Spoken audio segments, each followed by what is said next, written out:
from December 21 to 31, 2022, 11 days. Tanong, hindi niyo po ba masasabi ito ay unconscionable, kasuklam-suklam, or extravagant, or labis-labis? Objection, Your Honor. Argumentative. Wait. Not yet done.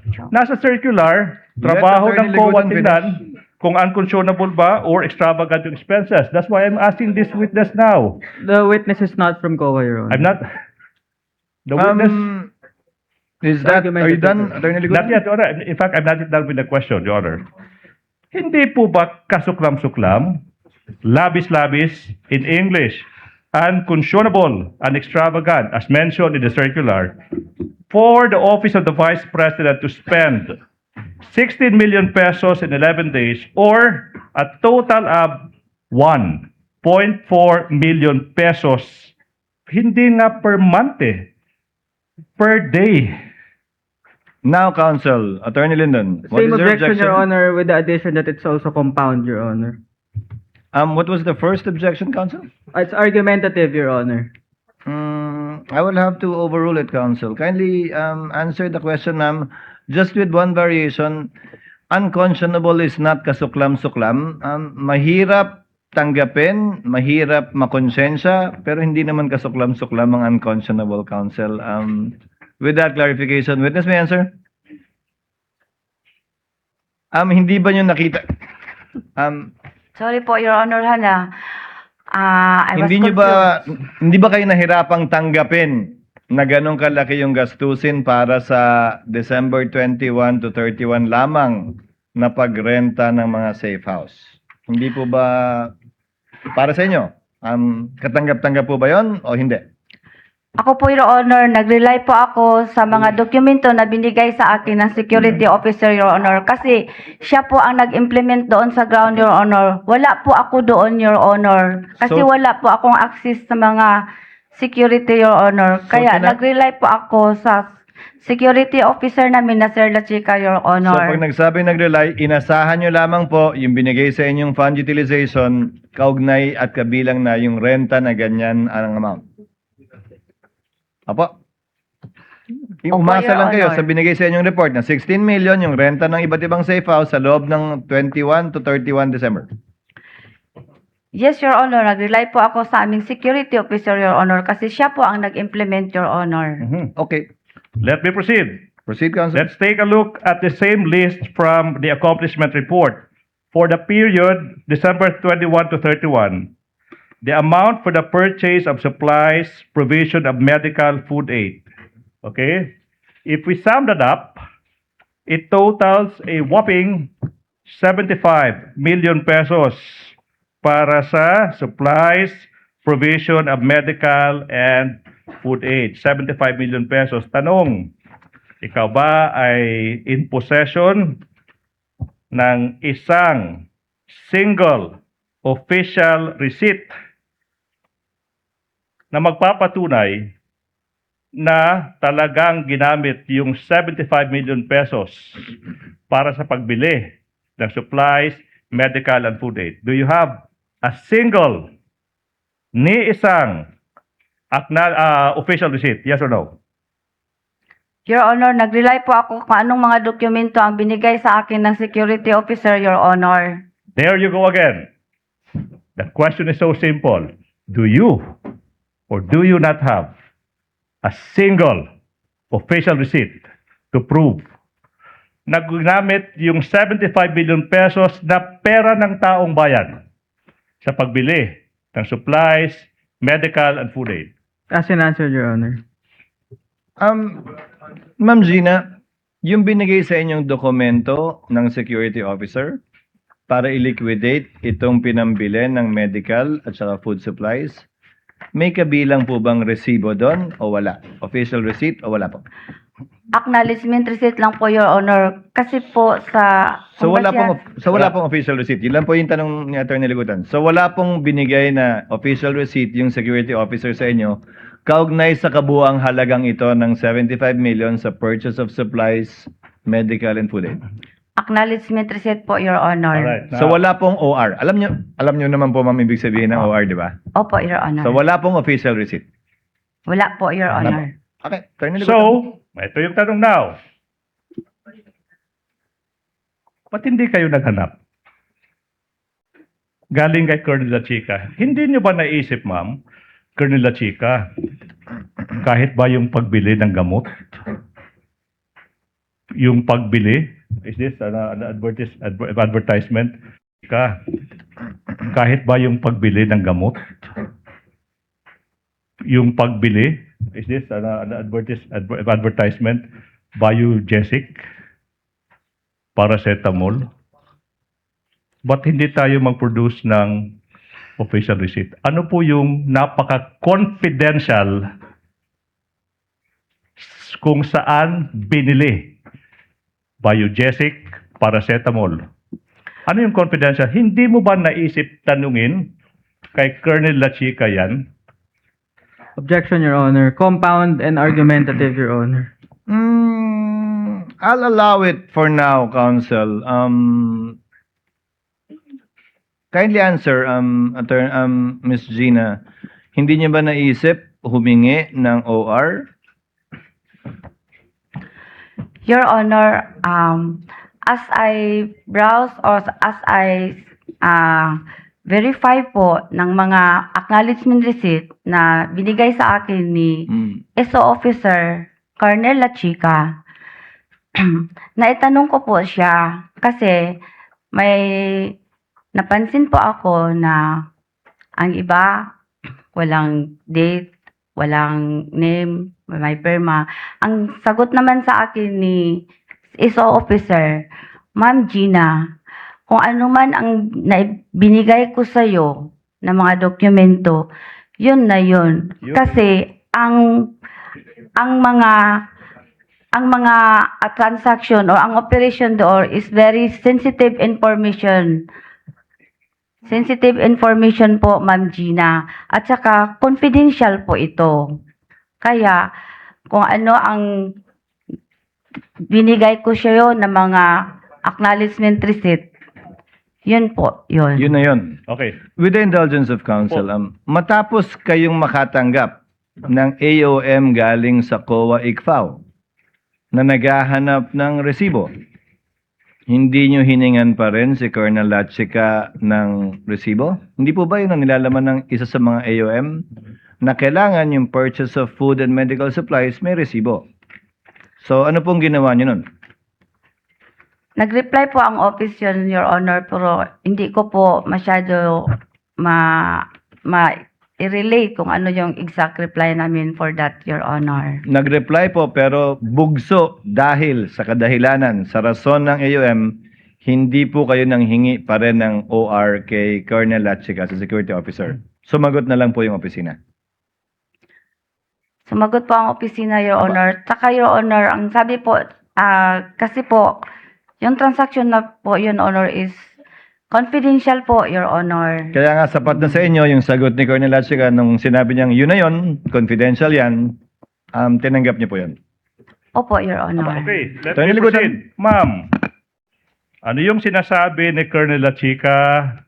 Yun na yun, hindi mo, you don't second guess yung ano yung binibigay na information sa'yo. Ito yung tanong now. Hindi po ba obligasyon mo as the SDO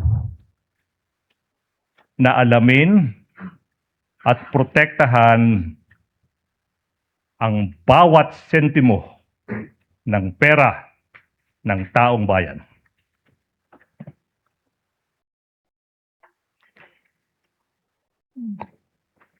Manifestation, when asked that question, the witness uminom po ng tubig. Put Para that may into post. record. Your Honor, nag-verify po ako kay Security Officer Colonel La Chica, Your Honor. Yun po ang pamamaraan ko. Yun po ang way ko na para malaman ko kung yun po ang pinaggastahan ni Colonel La Chica, Your Honor. Kasi siya po ang may alam. Siya po ang nag-implement sa mga project po sa confidential operation or activities, Your Honor. Same canned answer. Your Honor, please. Manifestation. Now, let's go to 4.15 of the Joint Circular 2015-01. Sinasabi dito, show that to on the screen, please. 4.15 Joint Circular. Sinasabi dito na the disbursement of confidential funds must be supported by a certification of the accountable officer. Alala niyo po ba? Di po ba? Yes, Your Honor. Okay. Of course, you will confirm na ikaw nag-certify for all the disbursements ng OVP confidential funds last quarter ng 2022 tsaka 3 quarters ng 2023, first 3 quarters. To aid you, I'm showing you a certification of the Office of the Vice President, notarized January 16, 2023, marked as Exhibit P-I-6-small letter A. Show that certification, please. The name Gina F. Acosta appears on this document as the Special Disbursing Officer, and the signature appears over this name. This is your signature, correct? Yes, firma ko po ito, Your Honor. Yes. Certification, this time notarized on March 30, 2023, marked as Exhibit P-I-6, small letter B. The name Gina F. Acosta appears on this document as SDO. May perma sa ibabaw ng pangalan na yan. Perma mo yan, di po ba? Yeah. Jay? Assisting counsel may approach. Yes, so. Is another document po, ma'am. Pangalawang certification. Okay. Okay, perma mo yan, di po ba? Opo. Now, showing you another certification, notarized this time, July 11, 2023, marked as Exhibit P-I-6C. May pangalang Gina F. Acosta. May perma sa ibabaw ng pangalang iyan. Perma mo yan, di po ba? Opo, Your Honor. This time, another certification dated, notarized rather, October 9, 2023. Exhibit P-I-6D. May pangalang Gina F. Acosta. May perma sa ibabaw ng pangalang iyan. Perma mo iyan, di po ba? Firma ko po ito, Your Now, Honor. of course, sa mga certifications na ito, nakasulat dyan sa letter B, the expenses were incurred in connection with the agency's intelligence and or confidential operations and activities. Sa letter B, yun yung sinertify mo, di po ba? Opo, Your Honor. Sa letter F naman, nakacertify dyan that the expenditures are necessary and utilized for legal purposes. Tama po ba? Yes, Your Honor. Now, eto na yung tanong, ma'am. Kung nag-certify ka under oath na legal yung paggamit, yung personal mong basihan sa pag-certify na tama yung pinaggamitan ng pera ng taong bayan, yung basihan mo hindi personal sa nakita, narinig, naramdaman, kung hindi ano lang yung isinumite sa'yo ni Colonel La Chica, hindi po ba? Opo. Yun. But based on the certification, sinasabi mo, hindi na misappropriate yung confidential funds, di po ba? Kasi lahat po Oh, wait, yung... ma'am, yes or no po? Yes or no?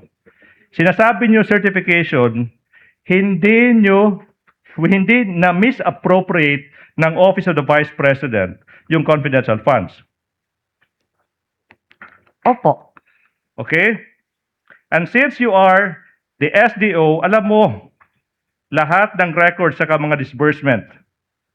Di po ba? Galing po kay Sir La Chica lahat, Your Honor.